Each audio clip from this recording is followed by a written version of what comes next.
যে কোনো সম্পর্ক বানানোটা কিন্তু খুবই সহজ, কিন্তু সম্পর্কটাকে টিকিয়ে রাখা কিন্তু খুবই কঠিন। ভেবেছিলাম এই বিদেশে এসে মনে হয় আমাকে একাই দিন পার করতে হবে। পরিবারের মতো এত ভালো ভালো মানুষগুলোকে আমি পেয়েছি আমার জীবনে। আর কারোর সাথে কারো সম্পর্ক এমনি এমনি হয় না, প্রতিটা সম্পর্কে মর্যাদা, শ্রদ্ধা, ভালোবাসা থাকা লাগে। হ্যালো, আসসালামু আলাইকুম এভরিওয়ান। আই হোপ আপনারা সবাই ভালো আছেন আল্লাহর রহমতে। আর আপনাদের তো আমি অনেক বেশি ভালো আছি। সেদিন ছিল শুক্রবার আর সবাইকে জানাই জুম্মা মোবারক। দিন রাতের বেলায় হচ্ছে আমরা ট্যুর থেকে এসে তো অনেক বেশি টায়ার্ড ছিলাম, ঘুম থেকে উঠতে একটু লেট হয়েছে।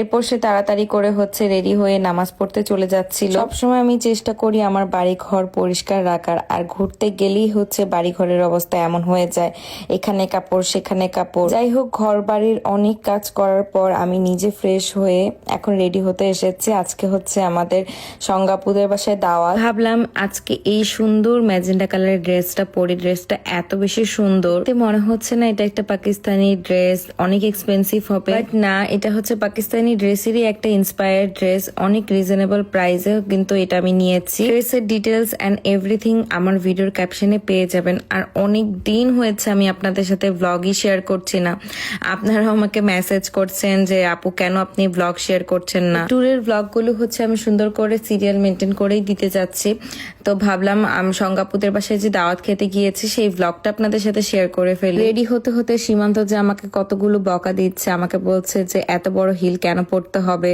আর এই জুতা কিরকম লাগাইতে পারো বকতেছো কেন? যাই হোক, তার কাছে বকা খাওয়ার পর এই তো তাড়াতাড়ি করে রেডি হয়ে গিয়েছি, বাসা থেকেও বের হয়েছি। ইলাপুরা আর আমরা একসাথে যাব, এই জন্য আপুদের জন্য ওয়েট করছিলাম। আপুরা হচ্ছে আমাদের বাসার সামনে থেকে আমাদেরকে পিক করবে। ভাবলাম ডে লাইট থাকতে থাকতে একটু ছবি তুলে নিই, ভিডিও করে নিই, তো বাসার সামনেই রাস্তায় একটু ভিডিও করছিলাম। এই মেকআপের আমি ভিডিও করেছি, আপনারা দেখতে চান কিনা অবশ্যই কিন্তু কমেন্ট করে জানাবেন। তো ইলাপুরাও চলে এসেছে আমাদের বাসা থেকে, আবার সঙ্গাপুরের বাসা অনেক দূরে, যেতে যেতে সন্ধে হয়ে যাবে। ভাবলাম একটা পার্কে যেয়ে আগে সবাই মিলে একটু ছবি তুলে নিই। আপনারা কি একটা জিনিস খেয়াল করেছেন, আজকে কিন্তু আমি আর ইলাপু সেম ড্রেস পরেছি, আর একটা পেজ থেকে নেওয়া হয়েছে।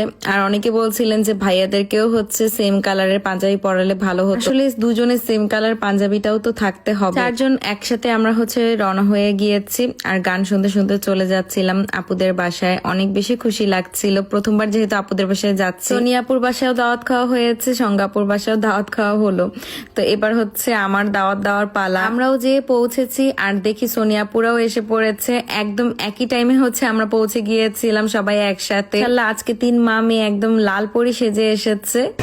এই যে গাদার মার মাথার মধ্যে চিরুনি, এগুলো দেখানো। আর যেই দেখি নাইমা পুরো আগে চলে এসেছিল, আর সাফওয়ান এসেই হচ্ছে সাত্বিককে গিফট দিয়েছে। সাত্বিক গিফট পেয়ে অনেক খুশি হয়েছে। আমরা হচ্ছে কেক নিয়ে গিয়েছিলাম, আর ও যখনই শুনেছে যে কেক নিয়ে এসেছি মহা খুশি হয়ে যায়। সোহানা কিন্তু সহজে কারো কোলে যেতে চায় না, বাট সীমান্তর কোলে একবারে চলে গিয়েছে, আমাদের কোলেও আসতে চায় না। দেখেন দেখেন সোহানা আমার দিকে কিভাবে তাকিয়েছে। না যেতেই দেখি মজার হচ্ছে মুড়ি মাখিয়েছে, তো মুড়ি হচ্ছে ভাইয়া আমাদেরকে বাটিতে উঠিয়ে উঠিয়ে দিচ্ছি। মাখানোটা যে কি মজা হয়েছিল। আমি আর সোনিয়াপু এখানে আবার স্ন্যাপ নিচ্ছি। আমাদের মুড়ি খাওয়া দেখে আবার সোহানাও বসে বসে টুকটুক করে মুড়ি খাচ্ছিল। দিয়ে দেখি গোল্লা বাবু আবার সীমান্তকে মুড়ি খাওয়াতে গিয়েছে, এরপর আমাকেও এসে আবার সে মুড়ি খাইয়েছে। মুড়ি খাইয়ে সে এত খুশি। ভাই সোহানাকে সেদিন এত প্রিটি লাগছিল, ওর ওনাটা দেখেন কি সুন্দর কোমরে বেঁধে দিয়েছিলাম। সব থেকে বেশি পছন্দ সোহানার মাথার এই দুটো শিং।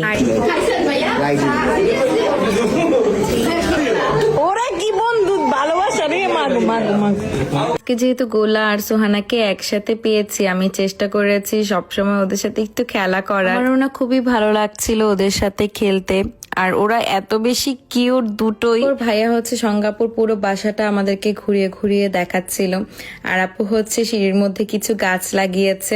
আমার মতন প্ল্যান্ট আপুরও পছন্দ। সঙ্গাপুর বাসার সব থেকে ইন্টারেস্ট পার্ট দেখে আমরা তো একদম অবাক হয়ে যাই। এই যে দেখেন কি সুন্দর একটা সিঁড়ি বানিয়েছে, আর উপরে এত বড় স্পেস ছিল। আমার হাজবেন্ড তো আবার উঠে দেখছিল যে কত বড় স্পেস। চিন্তা করেছি ভবিষ্যতে যদি আমি এরকম একটা বাসা বানাই, অ্যাটলিস্ট আমার পিয়ারের ড্রেস রাখার জন্য এরকম একটা সুড়ঙ্গ আমাকে বানাতেই হবে। এত জামা কাপড় হয়েছে, জামা কাপড় রাখার আমি জায়গা পাই না। বাসার জিনিসপাতি অনেক বেশি, জায়গা কম, তারা কিন্তু এরকম একটা সিস্টেম করতে পারেন। এই আবার করো। হ্যাঁ আবার করতে বলছি।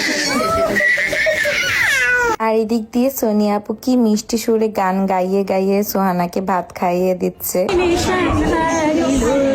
কি সুন্দর মার কাছে গান শুনে শুনে খাচ্ছে।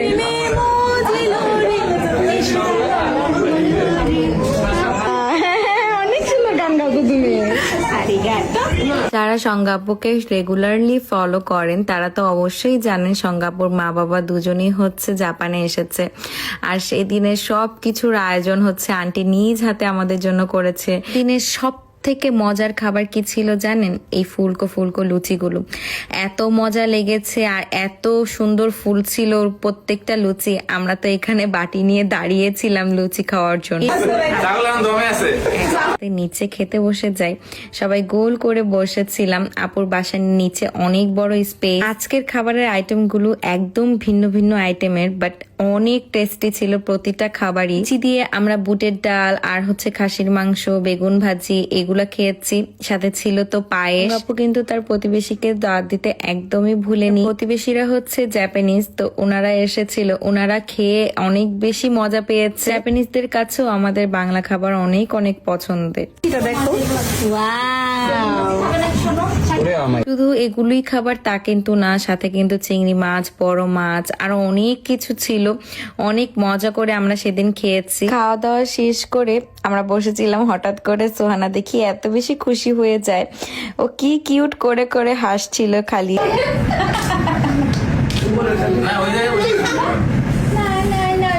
এরপর আমরা সবাই মিলে এত বেশি মজা করেছি, সবাই এখানে 90 দশকের পোজ দিচ্ছিলাম। শেষও আমি এত ভালো ভালো মানুষ পাবো আমার লাইফে কখনো ভাবিনি। তারাও এখন আমাদের একটা পরিবার হয়ে গিয়েছে। আমাদের এই ছোট্ট জীবনে কত মানুষ আসে, আবার কত মানুষ অজান্তেই চলে যায়, তাই না? যে কোনো সম্পর্ক কিন্তু এমনি এমনি হয় না। সম্পর্কে মর্যাদা, শ্রদ্ধা সবকিছুই থাকতে লাগে। কারোর সাথে কারো সম্পর্ক তো এমনি এমনি হয়ে যায়, কিন্তু সম্পর্কটাকে টিকিয়ে রাখাটা কিন্তু অনেক বেশি ইম্পর্টেন্ট। এন্ড লাস্টলি সংজ্ঞাপুকে বলছি থ্যাংক ইউ সো মাচ আপু আমাদেরকে বাসায় ইনভাইট করার জন্য, আর এত সুন্দর একটা মুহূর্ত দেওয়ার জন্য। আর আমরা তোমাকে অনেক অনেক ভালোবাসি, সাথে তোমার বাচ্চাগুলোকেও। আজকের ব্লগটি এখানে শেষ করছি, দেখা হচ্ছে নেক্সট কোনো ব্লগে। সেই পর্যন্ত সবাই ভালো থাকবেন, সুস্থ থাকবেন। আল্লাহ হাফিজ। আর অবশ্যই কিন্তু আমার পেজে লাইক এন্ড ফলো করতে ভুলবেন না।